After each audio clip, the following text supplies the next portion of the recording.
संस्कृती नेताजी पाटील. संस्कृती नेताजी पाटील. विद्यामंदिर माले.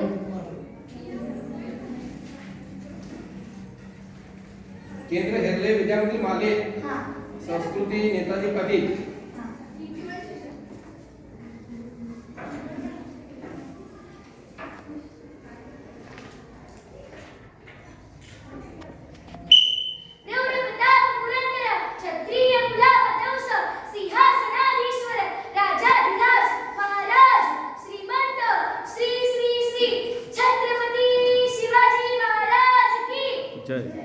नमस्कार, मी संस्कृती नेताजी पाटील, इयत्ता 6वी ची विद्यार्थिनी. माझ्या शाळेचे नाव विद्यामंदिर माले, केंद्र हेरले.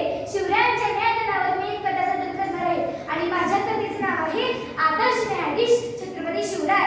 सन 1678. शिवराय दक्षिण दिग्विजय करून परतत होते. येताना वाटेत कर्नाटकातील बेलवाडी या गावात एक देसाई गडी होती. ती मावळ्यांना जिंकायचीच होती. मावळ्यांचे नेतृत्व करणारा सखुजी गायकवाड नावाचा एक शूरवीर होता. झाले, मोर्चे लागले, लढाई सुरू झाली. एक छोटीशी गडी जिंकायला किती समय लागणार? मावळे लढतायत. गडीचा मालक धारातीर्थी पडला.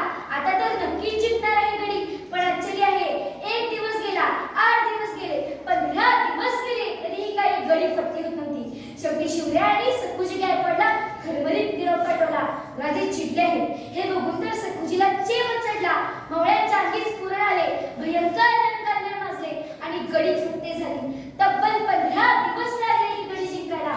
गडीचा मालक धारातीर्थी पडला असूनही कोण लढले एवढे चिवटपणे? ही गडी लढत होती एक स्त्री. तिचे नाव सावित्री देसाई. ती धारातीर्थी पडलेल्या त्या गडीच्या मालकाची विधवा पत्नी होती. तीच लढवत होती ही गडी. ती फक्त विधवा पत्नी नसून एका बाळाची आई सुद्धा होती. शिवरायांना मावळ्यांच्या विजयाची वार्ता समजली. त्यांना कधी एकदा गडीपाशी पोहोचण्याचे झाले होते. शिवराय गडीपाशी पोहोचले. पाहतात तर काय, तिथे सखुजी नव्हता. थोड्या वेळाने सखुजी सावित्रीला कैद करून हजर झाला.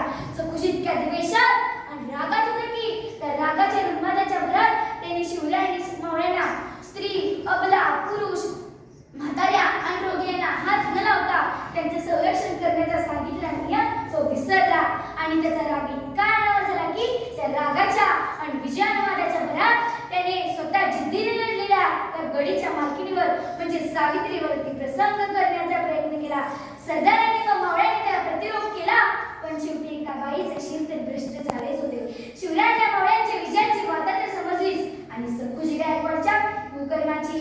राजे गडीवर गेले. गादीवर स्थानापन्न झाले. त्यांनी सावित्रीला आणण्याची आज्ञा केली. सखुजी गायकवाड त्यांच्या बाजूला छाती काढून उभा होता. सावित्रीला आणले गेले.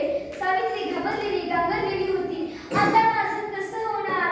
हा शिवाजी मला मारून टाकणार आणि माझं बाळ अनाथ होणार. मग हा क्रूर शिवाजी माझ्या बाळाला सुद्धा मारून टाकणार. किती किती कीर्ती ऐकली होती याची, पण ते सारं सारं खोटं निघालं. सारं सारं खोटं निघालं. आता हा शिवाजी माझ्या बाळाला मारून टाकणार. गरजा सेनापतीच एका कैद झालेल्या स्त्रीवर प्रसंग करू शकतो.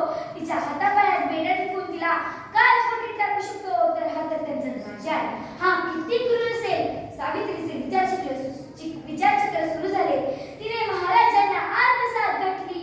महाराज महाराज मला मारा, महाराज मला मारा, पण माझ्या बाळाला मारू नका. महाराज माझ्या बाळाला मारू नका. ही तिचे करुण शब्द ऐकताच शिवराय गहिवरले. त्यांनी तिच्या बाळाला आणण्याची आज्ञा केली. बाळाला आणले गेले. शिवराय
बायजन मुक्त करा आणि सकुजीला पन्हाळ्याच्या कालकोटीत टाका. असा होता एक न्यायी राजा आणि आदर्श न्यायाधीश. बोला छत्रपती शिवाजी महाराज की जय. जय भवानी, जय शिवाजी. जय भवानी. जय शिवाजी.